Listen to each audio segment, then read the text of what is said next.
नेताजी सुभाष चंद्र बोस।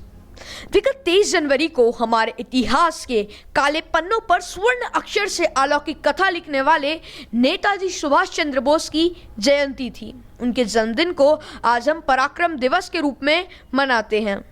नेताजी की मौत को 75 साल हो चुके हैं, मगर आज भी वो मौत रहस्य बनकर रह गई है।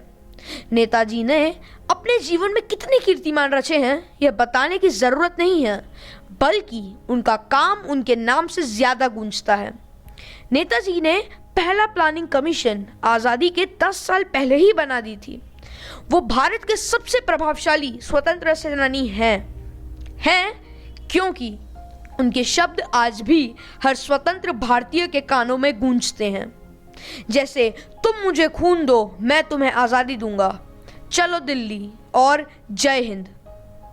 उन्होंने आज़ाद हिंद फौज का निर्माण किया, जिसने हमारी आज़ादी में एक अमूल्य योगदान दिया है, मगर ये सब मुमकिन हुआ उनके असाधारण नेतृत्व और करिश्माई वक्तृत्व से।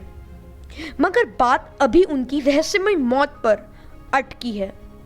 यह सच जानने के लिए 3 कमेटियां बनी। 2 ने कहा उनकी मौत प्लेन क्रैश में हुई। तीसरी रिपोर्ट में कहा गया कि ऐसा कोई प्लेन क्रैश कभी हुआ ही नहीं, तो जान जाने का तो सवाल ही नहीं उठता। मगर असल तो अब आता है कि उनके निधन के बाद भी उन्हें देश के अलग अलग हिस्सों में देखा जाने का दावा किया गया है, जैसे छत्तीसगढ़ में। लेकिन जब यह मामला राज्य सरकार के पास गया तो सरकार ने इसमें हस्तक्षेप नहीं किया।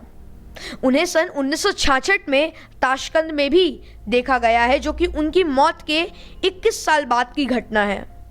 फैजाबाद में गुमनामी बाबा, जिन्हें नेताजी के होने का दावा किया जाता है, उनके निधन के बाद उनके पास नेताजी के परिवार की तस्वीरें, उनसे जुड़े लेख, कई अहम लोगों के पत्र, नेताजी की मौत के मामले की जांच के लिए गठित शहनवाज आयोग एवं खोसला आयोग की रिपोर्ट से जुड़ी चीजें मिली। सबसे जरूरी बात, जिस जमाने में लोगों को दूसरे देश में जाना मुश्किल होता था, वह बाबा के पास जर्मनी का टाइपराइटर और नेताजी का गोल चश्मा मिला है। अब बात करते हैं उसी दिन की जहां से ये गुमनामी शुरू हुई। बात 18 अगस्त 1945 की है। जापान दूसरा विश्व युद्ध हार चुका था। अंग्रेज नेताजी के पीछे पड़े हुए थे। इसे देखते हुए उन्होंने रूस से मदद मांगने का मन बनाया। 18 अगस्त को उन्होंने मंचूरिया की तरफ उड़ान भरी। इसके बाद उन्हें फिर कभी नहीं देखा गया।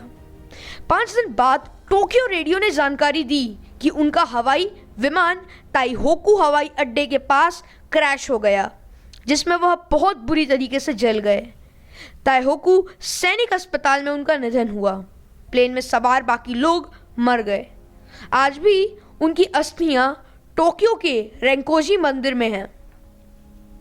इधर आजाद भारत की सरकार ने 3 बार इस घटना की जांच का आदेश दिया। पहले दोनों बार प्लेन क्रैश वजह बताई गई। 1999 में तीसरा आयोग मनोज कुमार मुखर्जी के नाम पर बनी। इस आयोग की रिपोर्ट में ताइवान सरकार के हवाले से कहा गया कि ऐसी कोई घटना हुई ही नहीं, इसका कोई रिकॉर्ड भी नहीं है। हालांकि सरकार ने इस रिपोर्ट को अस्वीकार कर दिया।